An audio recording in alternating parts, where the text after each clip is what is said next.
The second episode of Parasyte the Maxim is a great mixture of both horror and comedy. It's definitely sticking to its 80s roots. It opens up with a nasty, gory, bloody scene, and by the end of the episode, the only thing on your mind is gonna be, where can I get some damn pancakes? This was another fantastic episode, and I mentioned in my review of the very first episode that the actual parasites that go into people's brains actually kind of reminded me of the alien creature from John Carpenter's The Thing. But the more I saw of this week's episode, I was actually reminded of the Las Plagas zombies from Resident Evil 4. And now we know where this game got its inspiration from. This manga series right here. And I loved this episode because they're not only expanding on what the hell these actual creatures are and what they're doing, but there's also a lot of room for hilarity this week. Let's go ahead and get the elephant out of the room. Shinichi's hand, which is now known as Migi, which is Japanese for hand, decides to just go ahead and transform into a dick this week. A schlong, a tallywhacker, a Johnson, if you will. It is definitely one of the more funny scenes that I've seen from this week's episode, and that's just the beginning of it. It's just, it came out of nowhere, it was really funny, and it also allowed him to sort of patch up with his friend Murano, who's that female lead you saw in the first episode. He was the one he accidentally grabbed her breasts. And by the way, that just happens in anime way too much. What's the deal with that? If that ever happened in real life here, people would go to freaking jail. However, you can patch up that situation by promising her with pancakes. That's what makes the scene really funny. That, and of course, his frickin' hand transforms into a frickin' schnookus. The main conflict in this week's episode is that Shinichi and Migi are trying to come to an agreement about how they're going to live together, because Shinichi wants to help everybody. The hand doesn't want to do that. It doesn't want to put itself in unwarranted danger. And it has to at the very end of the episode when this one creepy guy decides to attack them and his face just splits open and a massive tentacle explodes from his skull with a big sharp blade right at the end of it. But Migi is able to take him out real quickly, even after this guy is promising that he might be able to relocate to his body and assimilate with him. Very similar to The Thing yet again, but Migi seems like he's kind of badass. Maybe by actually being able to team up with a human and not taking over the brain and working together, he's actually a little stronger than the more animalistic versions of these creatures, which are very unpredictable and do seem to have some sort of like sentience and intelligence, especially seen in the beginning of the episode where there's that one who actually saves that girl from those three goons, and then finally when they all try to kill him with a friggin' pipe to the face, he just transforms and slices all of them up at once. He does lament that he can't eat all of them, but still it's a great way to open up the episode, and it's very similar to the first episode where they just open up with extreme massive violence. But I'm really interested because at the very end of the episode, just like the first yet again, they tease another scene with another weird character they don't really follow up on too much.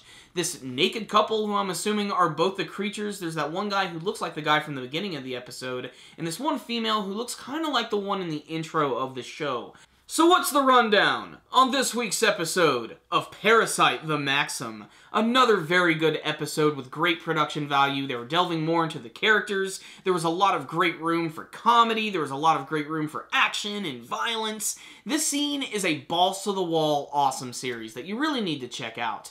It's having a lot of fun, and I've said it before in the first review, it's just perfect for this time of year. It's just a great mixture of comedy and horror. Something that I did find interesting is just the fact that they keep teasing these characters at the end of the episodes that they don't really follow up on too much. Like, if you remember at the end of the first episode, there was that one crazy guy who was killing that one woman, and then that weird spore came down, and then I'm guessing it probably took over his body, although that could have also been the spore that was going over to Shinichi as well. But again, they don't follow up on it, and then they have this couple at the very end of this week's episode who, clearly, they are aliens. And the one thing I loved most about this episode, and it's something that is going to affect people, I think, on different levels. And the reason I think this episode was creepy in a weird way is the tension of not knowing who is a parasite, who's been infected. And I almost thought that that one bully who was trying to beat up Shinichi in this week's episode was actually one of them at first, just because of his attitude towards him. But it's just because he had the hots for his girlfriend. And this just results in this dude's ass just getting kicked when he does this move where Migi, like wraps around his body and does this, almost like Luffy-esque one-piece punch and knocks him out, and he just gets completely freaked out and runs away. He probably doesn't even realize what he saw because it happened so fast. but it just shows that, you know, he's going to be able to fight against humans, he's going to be able to fight against these monsters. The conflict of the episode is the fact that Shinichi and Migi are going to have to work together, where Migi is very, like, robotic and insect-like, and basically Shinichi is in a way like a superhero in training. So I'm really interested to see where this story is going, because they've also been expanding on the fact that these mincemeat murders, that's what they're calling them, because people literally get torn to shreds, are happening all over the world. And obviously that means this is like just a big, massive invasion.